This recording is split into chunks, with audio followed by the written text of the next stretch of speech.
თავდაპირველად უნდა აღინიშნოს ის, რომ ჩვენი დღევანდელი სიუჟეტის მთავარი ობიექტი, როგორც წინამდებარე სერიაში უკვე არაერთხელ გითხარით, გაშენებული იყო საკმაოდ რთულ რელიეფზე. მის საძირკველს წარმოადგენდა კლდოვანი პლატო ამოზიდული მდინარეების ხრამისა და ჭივჭავას შორის, რომელთა წყალობითაც ორივე მხრიდან ციცაბო ფერდების მქონე ღრმა ხევი იცავდა. ამ ყველაფერს კი ზევიდან კიდევ ემატებოდა ციხე ქალაქზე შემორტყმული მტკიცე გალავანი.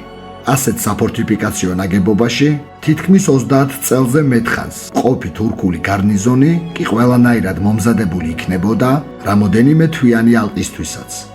აღმაშენებელი კარგად აცნობიერებდა ამ ყველაფერს და იცოდა, რომ ციხის აღება საკმაოდ დიდ დროსა და რესურსებს დააკარგინებდა.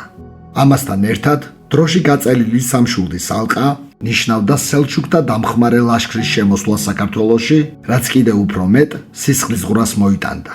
ამიტომაც დავითმა მიმართა მისთვის დამახასიათებელ ჭკვიანურ სტრატეგიას, რაც გახლდათ მოულოდნელობის ეფექტი. უფრო კონკრეტულად რომ გითხრათ, სამშვილდეში მყოფმა თურქებმა იცოდნენ, რომ ქართველთა მეფე მათ ადრე თუ გვიან აუცილებლად დაარტყავდა. ამიტომაც თანამედროვე სიტყვებით რომ თქვათ, მათი ჯაშუშები მუდმივად თვალს ადევნებდნენ დავითის გადაადგილებას. ამიტომაც მეფე შეგნებულად გასცილდა ქვემო ქართლს და გადავიდა დასავლეთ საქართველოში.